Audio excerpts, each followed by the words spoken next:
Hello दोस्तों, evil enigma में आपका फिर से स्वागत है।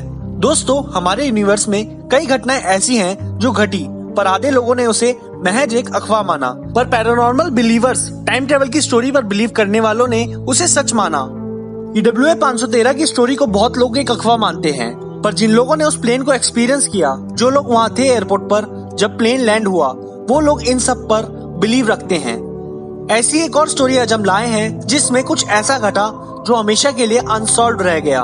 तो चलिए दोस्तों, आज का सफर शुरू करते हैं और जानते हैं क्या है unsolved mystery a man from Taured की।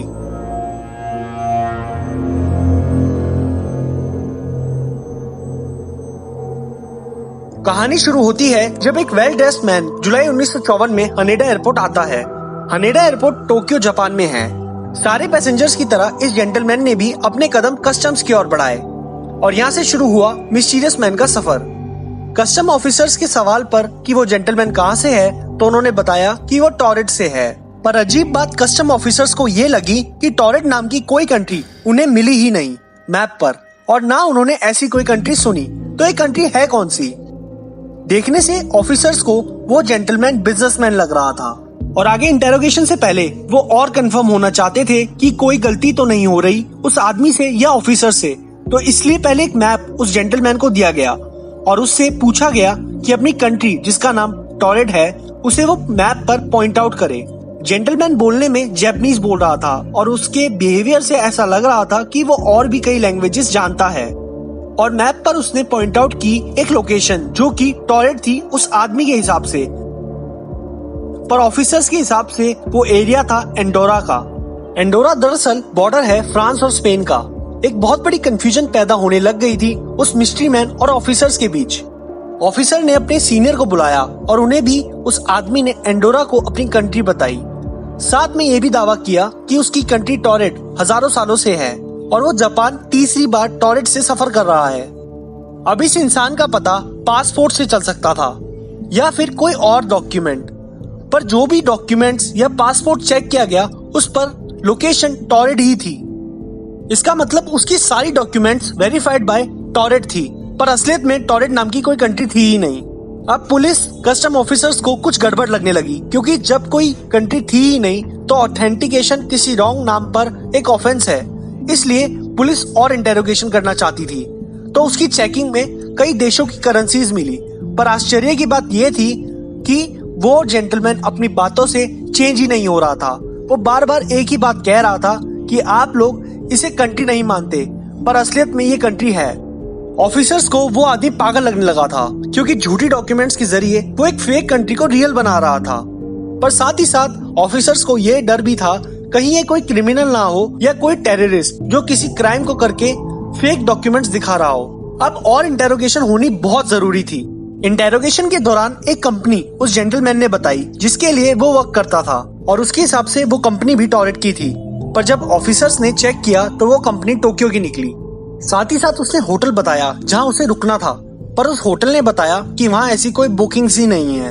ये केस बहुत ज्यादा मिस्टीरियस होता जा रहा था, क्योंकि किसी को कुछ समझ नहीं आ रहा था, और ऑफिसर्स ने ये फैसला लिया कि उसे फर्दर इंटेरोगेशन के लिए कस्टडी में रखना होगा। और कुछ खास सबूत नहीं थे उस आदमी के खिलाफ, इसलिए उसे होटल में टाइट सिक्योरिटी में रखा गया। बहुत टाइट सिक्योरिटी में उस आदमी को रखा गया। उस रूम में कोई बालकोनी नहीं थी, साथ ही कोई टेलीफोन का कनेक्शन नहीं था। अब आता है एक बहुत बड़ा ट्विस्ट इस स्टोरी में, क्योंकि नेक्स्ट डे मॉर्निंग वो आदमी अपने आप लॉक्ड रूम से गायब हो जाता है। साथ ही साथ गायब हो जाती है उससे रिलेटेड डॉक्यूमेंट्स जो कि पुलिस ऑफिसर्स के पास थी। अब ये कैसे हुआ ये किसी को नहीं पता।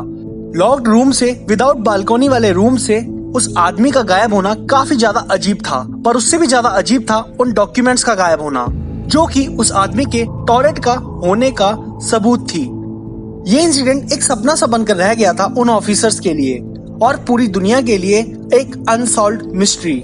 आइए अब जानते हैं क्या क्या थ्योरीज आई इस इंसिडेंट के बाद। कई लोगों ने माना कि टॉरेट नाम की कंट्री तो है, पर वो दूसरे यूनिवर्स में है, यानी पैरेलल यूनिवर्स। किसी कारण की वजह से वो डायमेंशन को क्रॉस करके हानेडा एयरपोर्ट आ पहुंचा। वहीं दूसरी तरफ इस आदमी को टाइम ट्रेवलर माना गया और किसी गलती की वजह से वो इस एयरपोर्ट पर आ गया। पर इस थ्योरी में सवाल ये उठते हैं कि अगर ऐसा हुआ भी तो कहाँ है कंट्री टॉरेट, क्योंकि ना पास्ट में कोई टॉरेट नाम की कंट्री थी और ना फ्यूचर में टॉरेट नाम की कंट्री कोई आई। पर हाँ, उस जगह पर एंडोरा जरूर है। फिर आई एक अलग ही थ्योरी जिन्होंने इन सब को सिर्फ इमेजिनेशन माना और उस आदमी को क्रिमिनल मानकर ऐसा प्रिडिक्ट किया कि जब वो होटल में था तो उसने अपने पैसे के दम पर ऑफिसर्स को खरीद लिया था और उसे किसी सिक्योरिटी में रखा ही नहीं गया। साथ ही साथ उसकी सारी डॉक्यूमेंट्स मिसप्लेस कर दी गई।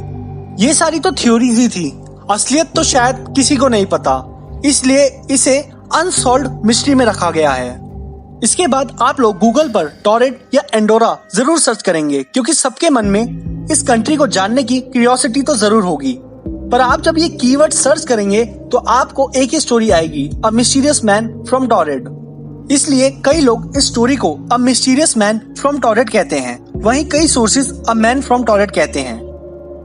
आप सभी लोग क्या मानते हैं इस इंसिडेंट के बारे में, हमें कमेंट में जरूर बताएं। साथ ही साथ ऐसी एक और मिस्टीरियस वीडियो जरूर देखें EWA 513 को।